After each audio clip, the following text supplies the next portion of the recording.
Hey, what's up, everybody? This is Ethan Starks, and this will be my first video. It's going to be a Battlefront 2 commentary slash tips and tricks video. I'm going to give you guys a couple of tips that are definitely going to help you dominate in Heroes versus Villains, and if not dominate, at the very least survive it, because I know sometimes it's hard to even hit somebody with your lightsaber when you're fighting Darth Vader, Kylo Ren, and Palpatine all at the same time. Yeah, so we're going to get into it. We're going to discuss what you should be looking for when you go into a fight, how to size up your opponent, and just overall tips for having a better experience in working with your team. So right here we do have a Luke Skywalker gameplay going on. My tips may relate to what's going on the screen and they may not. So just bear with me on that note and don't get too distracted by my domination of the dark side. So the first thing I want to talk about is the play styles of not so much the characters, but the individual sides of the Force. So in Heroes vs. Villains, you play as either the light side or the dark side. So what that means is that you're playing more defensive or offensive. And those two notions are respective to the dark and the light side. So what I'm saying is the light side is very defensive. They are designed stat-wise to be able to block more attacks. They're designed to be able to disrupt an attack from an enemy. They are designed to outlast an enemy in a situation where you're exchanging blows and there's moments of downtime in between the fight. So, for example, Luke Skywalker has some of the best regeneration out of all the characters in the game. He regenerates his health faster. And when I mean faster, like there's a downtime after you get hit before you start regenerating your health back. Luke Skywalker's downtime is probably like 1 or 2 seconds, whereas somebody like Darth Vader has to wait about 6 seconds before he starts regenerating his health back.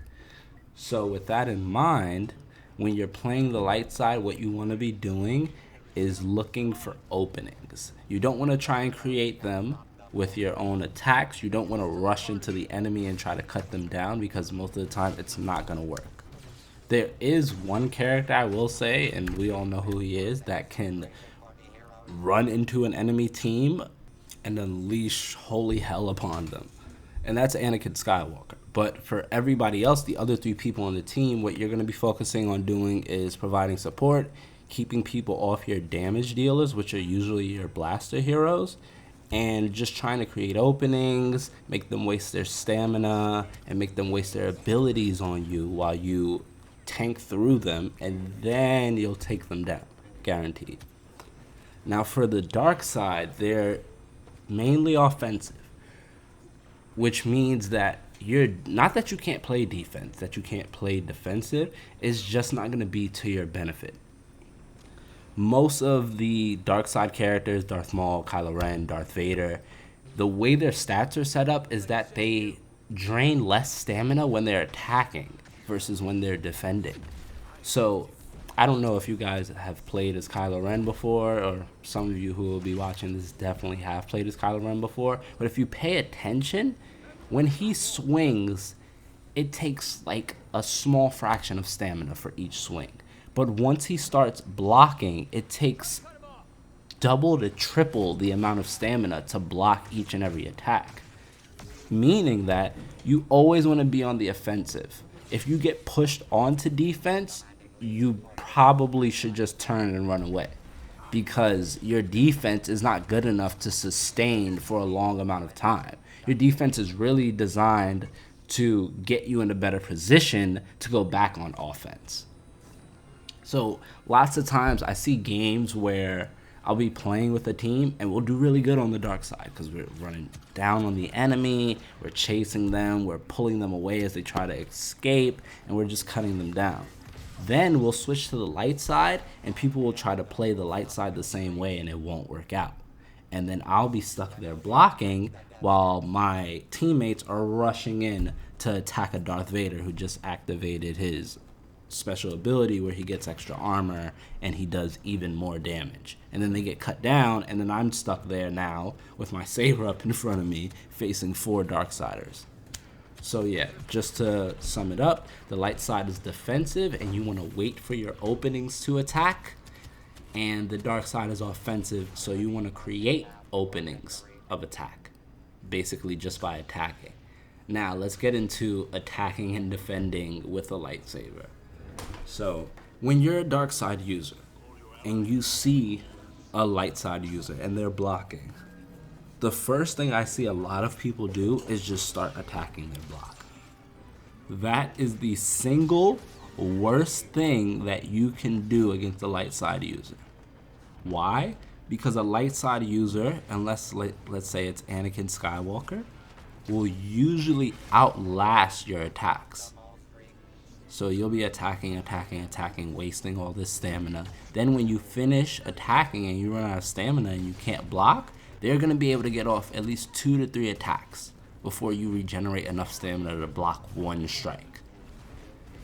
So what you want to do as a Darksider is you want to maintain a certain amount of space. Now, it changes based on what character you're playing, how much space you want to maintain, and the reason you want to maintain space is so that you can wait for them to drop their guard and do something, and then you can use a force power.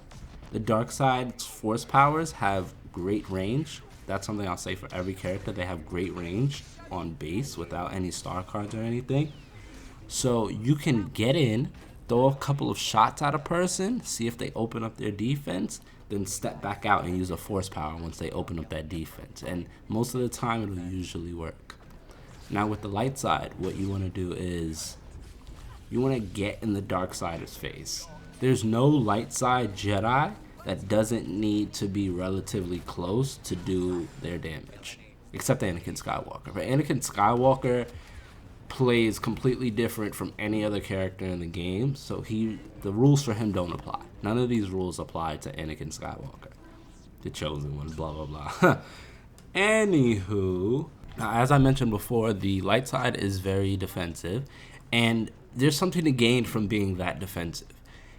When you are faced with a dark Jedi and they are attacking your block, as I know a lot of them do, the key thing you want to do is make use of the counter ability that they've put in the game recently. So when you're blocking, it takes timing to get used to. When you're blocking and a user attacks your block with a lightsaber, at the moment of contact, if you press attack, you'll parry the strike, avoid damage, and do some damage of your own and return to block, all in one quick motion.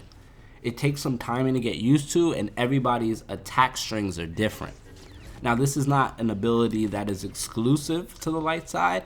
I just feel like it works better for the light side because of their high blocking stamina. So it's someone like Obi-Wan. Let's say you were to trade strikes with Darth Vader. Darth Vader does probably like 50 more damage than you per strike. So 5 strikes, you're dead, and he has about 200 more health than you with the star cards. Without the star cards, he has about, 50 more health? Because Obi-Wan 750, yeah. He has about 50 more health than you do. So he will always be at an advantage because he does 50 more damage and has 50 more health. So if you guys hit each other, he's going to have 100 more health than you. So what you want to do is you want to block his strikes. Now, Obi-Wan can block a ridiculous amount of strikes. He can stand up to 3 Jedi attacking his block all at once, and he could probably block about 10 strikes from each of them. So if they're striking all at the same time, he'll block 10 of their attacks. And then most Darkside users are going to be pretty low on stamina by the time they use 10 attacks. So, alright. Now, countering is something you can learn definitely if you search it up on YouTube. So next, we're going to talk about how to use your dodges or dashes. So what you want to be doing when you're dodging is try to dodge forward. Dodging forward means that your enemy has to turn around. It also means you have to turn around. But if you're smart about it, you can reposition constantly and your enemy will never really be able to hit you. I see a lot of people who just like spam dash and they just dash around to be unhittable. You don't want to do that because you want to be generating offense of some sort. You don't want to just be dashing around, blocking everything, and nobody's dying. Because what will happen is you won't die, people will get bored of you, and they'll go to fight somebody else. And I also recommend that if you're in a situation where you're fighting somebody one-on-one in Heroes versus Villains, and they're just dashing around and blocking everything, you really don't want to waste your time there. Because if you don't know if your team is good enough to handle the other 3 people that they're fighting. So what'll happen is you guys will be dueling, having a real authentic duel, fighting it out, trying to create openings, trying to find somewhere to get in a strike. And then next thing you know, Darth Vader comes out of nowhere and is force choking you, you're getting hit with blaster fire, and you're like, what the hell, man? I'm sitting here dueling. But yeah, your whole team just died behind you while you wasted time fighting one person. Now, there are situations where you want to be dueling a person, either to keep them out of the fight or just to make sure that they're dead. So certain characters are good at dueling, other characters are good at running, gunning, and assassin kind of play styles. I'll say that Luke Skywalker and Darth Maul should never be dueling anyone. Luke Skywalker may want to duel like a Darth Vader if he's just been wrecking your team with force chokes and saber throws, just to keep him out of the fight for a bit, but you never want to be in an engagement longer than about 30-40 seconds. Unless it's a whole big team fight, because this is a team-based mode. So it's too many times that I fall for this all the time because I love dueling people. Because I love just like testing my skill against others and seeing how good they really are without their team with them. But lots of times it has cost me games or cost me matches because I'm just spending too much time dashing around trying to hit this person. Forget even getting a kill. I'm just trying to hit them and I'm spending 2 minutes trying to get a hit. And my team needs me. Now, we'll move on to the other aspects of things, which is kind of the run and gun, assassination play style. I think I mentioned before that Luke and Darth Maul are the poster boys for this style of gameplay. They have really high mobility with their dash attacks. They run really fast. They jump really high. So, well, they all jump really high, but they run faster than most other characters do run. I think the only person that's faster than Luke is Yoda, and that's on foot speed, but Yoda also is smaller, so he covers a shorter distance with each step. So I guess that kind of balances that out. But yeah, Luke, Darth Maul, they are assassins. If you're spending more than 15 seconds fighting someone, just one person, it's time to get out of there and go do something else. Look for someone who's weaker to try and take advantage of and kill.